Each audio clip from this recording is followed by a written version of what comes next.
After much anticipation and hype, the Kickstarter-funded Friday the 13th game was finally released for funders and late purchasers alike to mixed reviews. Rather than jump into Crystal Lake with the potential of being terribly disappointed, I decided to give another game featuring similar subject matter a chance after developers spent a year working on it exclusively for PC gamers before porting it to consoles, Dead by Daylight.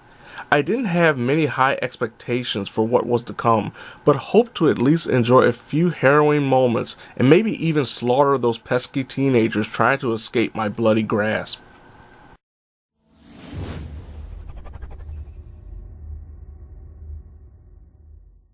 Released for PC gamers over a year ago, Behavior Interactive's interesting take on the growing asymmetrical 4-on-1 genre proved to be a surprise hit for a mostly small-scale studio looking to deliver something different. The console version is pretty much the finalized version of what PC players have been experiencing, minus a few special DLC characters that are planned for later editions. Of course, there are achievements and trophies, and a majority of them being pretty grind-heavy, including sacrificing 500 potential survivors. While I haven't earned many trophies during my 15 plus hours of playing, I still gained noticeable experience with a variety of survivors and killers across every map while earning more skills and improving my overall playstyle.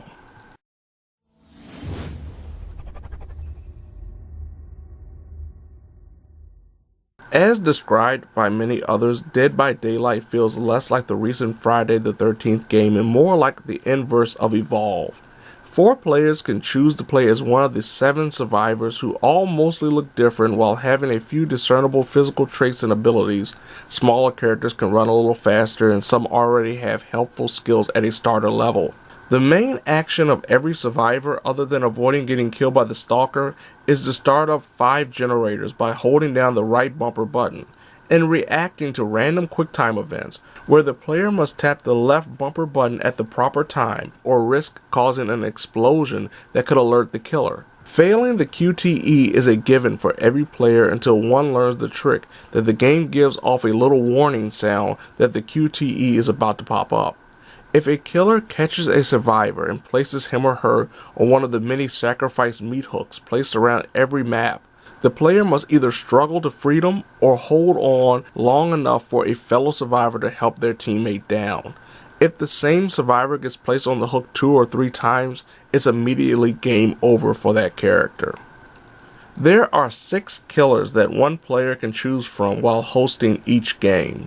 The only things that hinder the killers from progressing in their quest for unleashing pure death are destructible wooden pallets, a flashlight that is usually a rare reward, and genuine teamwork. Killers can track survivors by following the sounds of generator explosions, blood trails of injured survivors, or even watching for crows circling specific areas.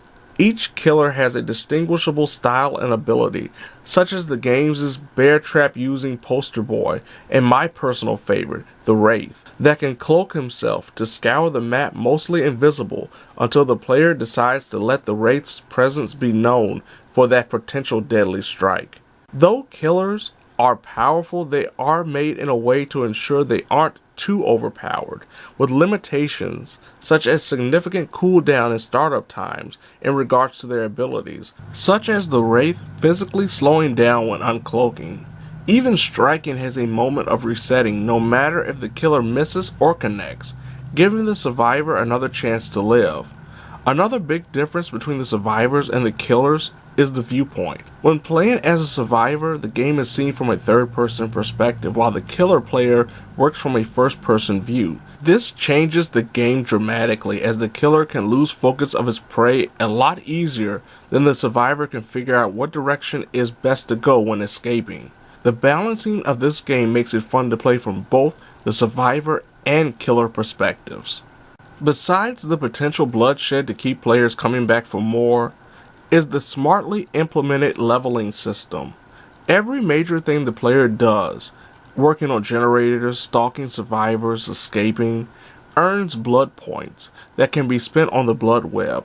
to earn new perks, such as making less noise when jumping over barriers as a survivor or having quicker cooldown times when using specific killer abilities, and even offerings that allow for players to earn more blood points or even brighten the night sky to make it easier for the survivors to see. There are also items the players can attain by spending blood points, including medkits, toolboxes to help fix generators faster, and the aforementioned flashlight. The killers too get items that usually tie into making the killer's abilities and tools of destruction more effective. Most of the items and all of the offerings are good for only one game. The game also has seasons, where player levels reset back to the start of 20, but everything that's been upgraded in regards to the characters stay the same, thus giving more experienced and inexperienced players a chance to intermingle when they couldn't before. Like any game featuring a leveling up prestige system, players who put in a lot of time will find themselves enjoying it more than newer players thanks to the obvious advantages the more experienced gamers will have. Thankfully, matchmaking is done well enough that a majority of the players will be around the same levels in every game, give or take a few levels. It also doesn't take too long to find a game, and if the player dies as a survivor and doesn't disconnect immediately, they can opt to watch the rest of the game or leave and begin a new game elsewhere. There are three glaring flaws when it comes to Dead by Daylight: repetition, a lack of dedicated servers, and no playable tutorial. While being the hunter or the hunted is fun no matter what side of the coin the player is on, the formula is no different from game to game. The survivors will have to start the generators while avoiding the two swings of impending death if a killer is nearby. For some, the formula will never get old, mostly because of the actual player quality varying.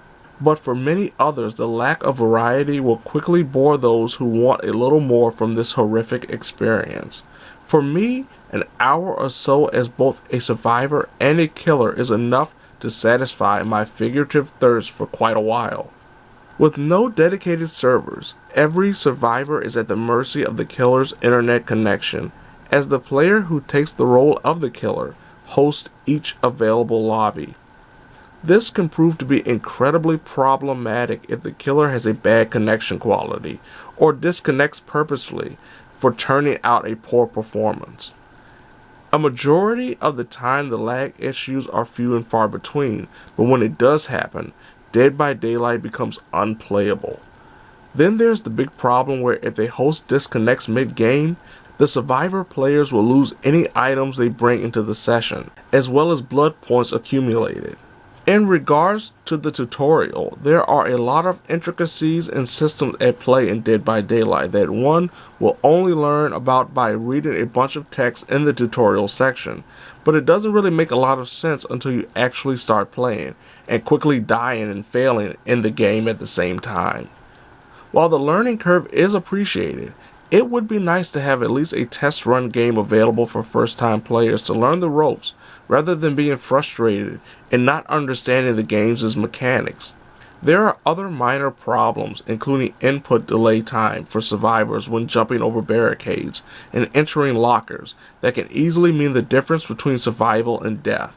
The game definitely looking rough around the edges, and a majority of the stages being very similar in structure. And of course, odd graphical glitches. There's definitely a lacking of polish the game desperately needs to reach its potential. But what's here is an enjoyable experience that for many will probably wear out its welcome after a week or so, while others will stick around for a bloody long time.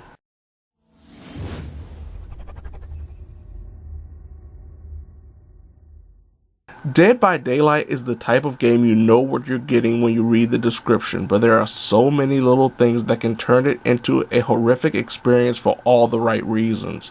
The tension of trying to escape a killer, attempting to wipe out everyone in sight, finding that winning strategy from both perspectives.